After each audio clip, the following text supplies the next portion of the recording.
From early interwar designs to late war battlefield veterans, explore the full story of every armored car fielded in World War II.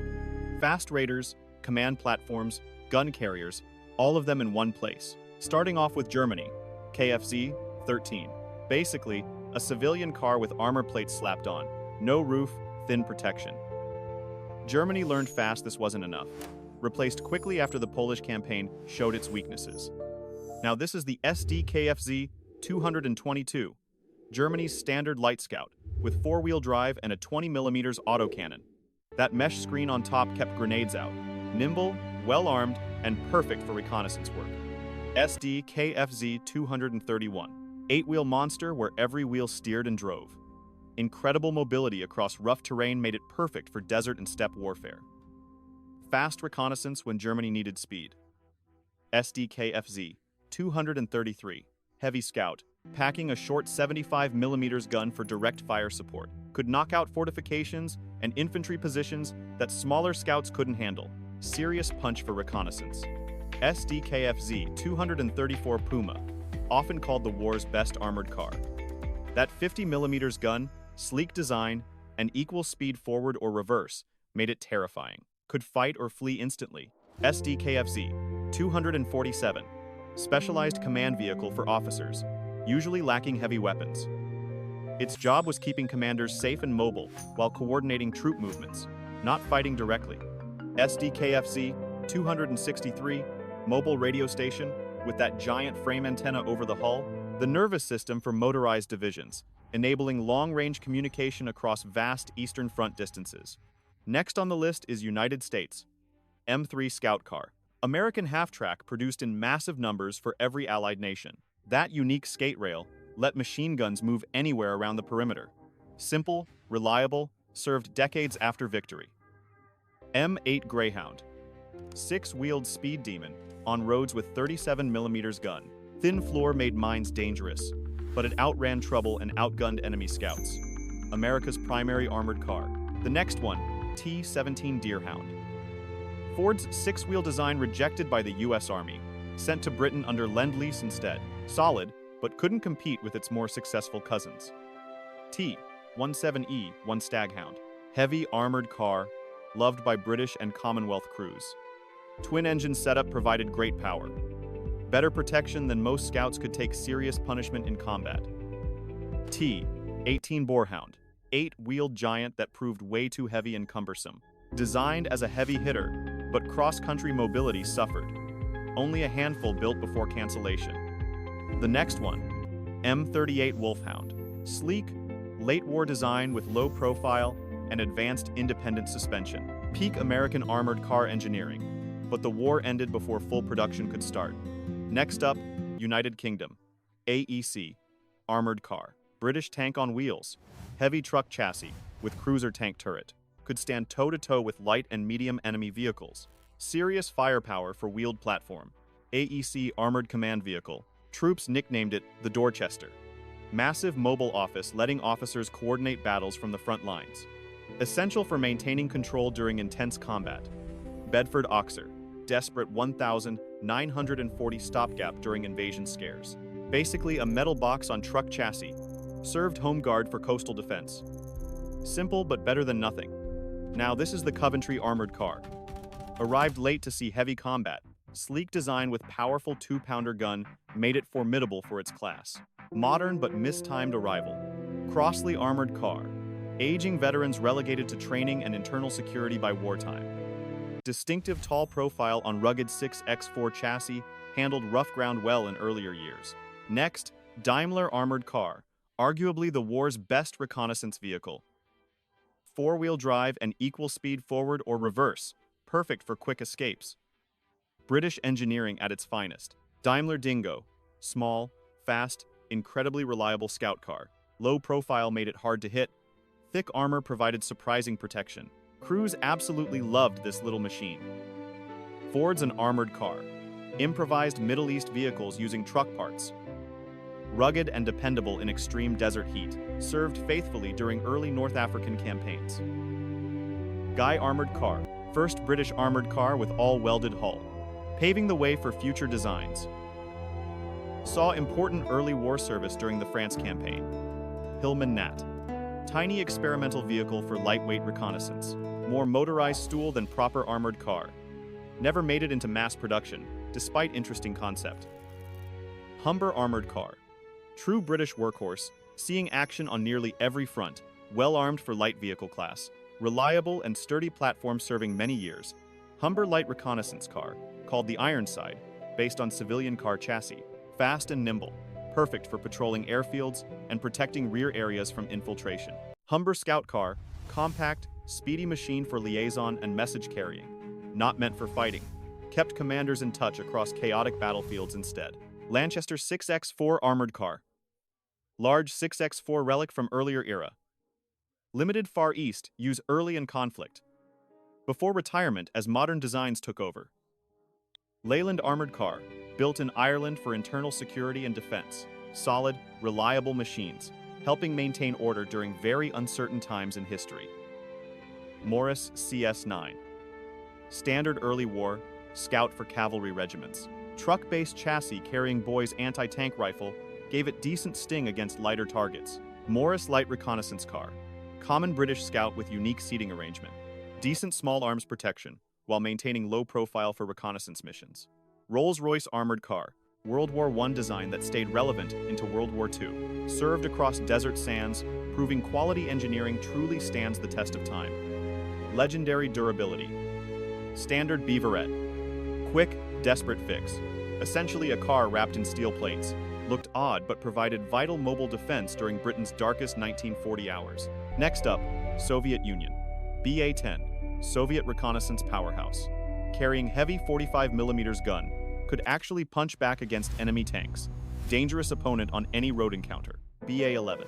Bigger, tougher, BA-10 brother on heavy truck chassis with thicker armor. Never saw massive production numbers like its lighter cousins though. BA-20. Simple car-based scout. Red Army's eyes and ears early on. Fast and reliable, but thin skin meant avoiding direct fights whenever possible. BA-21. Interesting experiment adding more wheels to improve off-road mobility. Engineers hope to conquer Eastern Front's difficult mud with better traction. Next, BA-27. Beginning of Soviet heavy armored car legacy. First mass-produced design looks clunky today, but set the stage for everything following. BA-30. Swapped rear wheels for tracks handling deep snow and mud. Half-track design offered better grip, but proved too complex and heavy. The A-64. Nimble 4x4 late war icon. Small enough to hide easily, rugged enough for ruined city streets during the long march toward Berlin. Now this is the BA-1, early heavy model, with distinct, stepped hull design. Massive machine for its time. Crucial stepping stone developing more advanced combat vehicles. D-8. Very basic scout, lacking rotating turret. Crew-fired machine guns through small slits, cramped and difficult workplace for reconnaissance teams. FAI. Built using licensed Ford chassis, backbone of early Soviet scouting. Small turret and rounded edges gave sleek look, despite quite thin armor. Is Horsk improvised armored car? True. Children of necessity. Built in besieged factories. Used whatever steel and truck frames available. Keeping front lines moving during hardest days.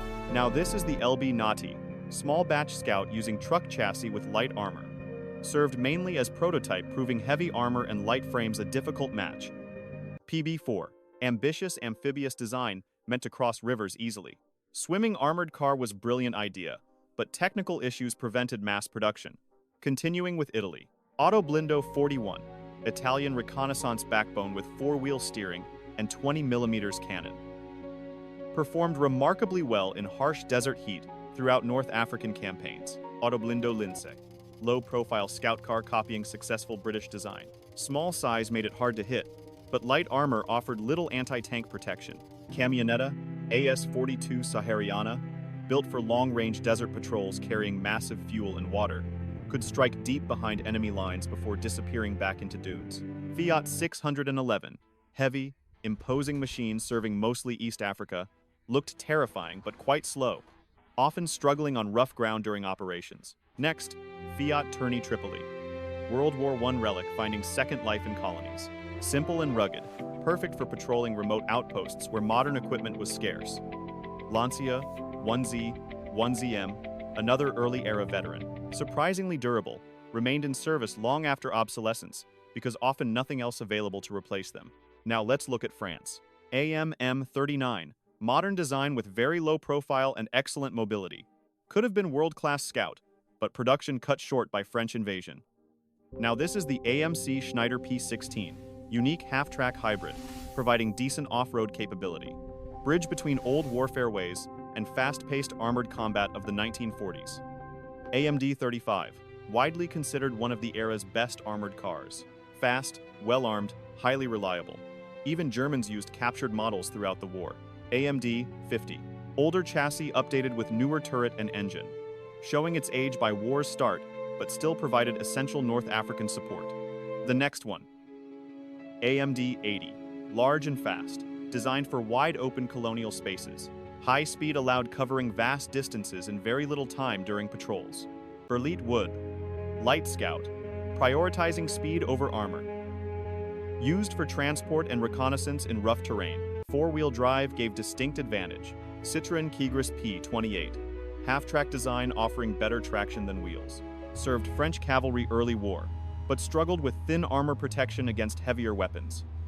Lafley S-15 TOW, built specifically for African overseas service. High clearance and six-wheel drive made it desert master in colonial operations. Up next, Panhard AM-40P, experimental eight-wheel drive vehicle far ahead of its time. Never saw full production before France's fall ended development. Moving on to Japan. Type 90 Sumida, versatile machine, swapping wheels for rail tracks, vital for patrolling vast Manchurian railway networks. Rugged and reliable for the era.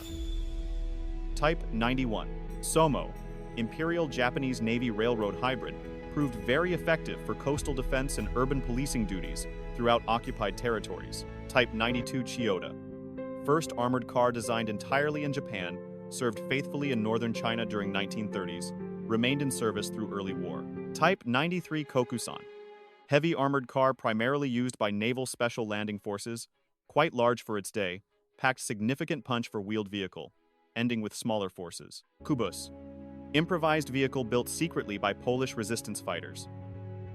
Played heroic role during Warsaw Uprising. Cleverly constructed using civilian truck chassis. Samochod Pancerny WSZ-28, Polish half-track, based on French design, worked well on soft ground, but quite slow. Eventually replaced by faster wheeled models. Up next, Samochod Pancerny WZ-29, known for large size and rear-facing machine gun, rare but capable defender, fought hard during 1939 Polish invasion.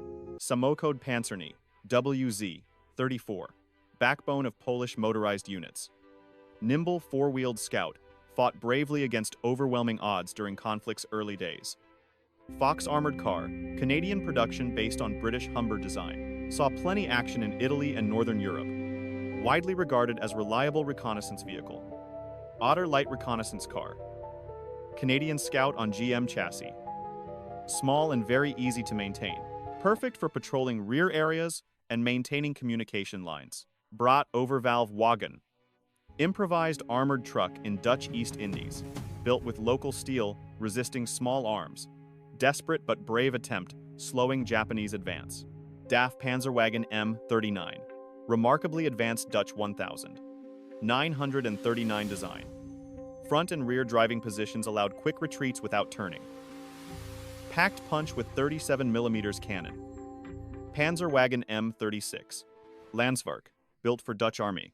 Known for impressive paved road speed, but complex mechanical parts made maintenance constant crew struggle. Panzerwagen M38, evolution of previous model, with better commander visibility and slightly thicker armor, played vital role during brief, intense Netherlands defense. OAVZ, 27 Czech vehicle, quite heavy and slow for its time. Reliable engine struggled off main roads, looked intimidating but lacked modern combat mobility. OAVZ, 30 unique three-axle design, suited for border region patrols. Most ended up in German hands after occupation for internal security duties. PA-2, nicknamed the Turtle for extremely rounded armor, deflecting bullets easily. Complex curved shape made it very expensive and difficult to manufacture. Panzerbill M31, Swedish model on standard truck chassis. Simple, cost-effective solution for neutral nation. Served primarily training and internal security during war years. Panzerbill M39. Sleek, fast, four-wheel drive design. Symmetric body allowed high-speed driving either direction. Build quality typical of high Swedish standards. Panzerbill M40. Further links development with slightly different equipment keeping excellent mobility. If you enjoyed this video, don't forget to subscribe to this channel, like this video, and drop a comment. See you on the next one.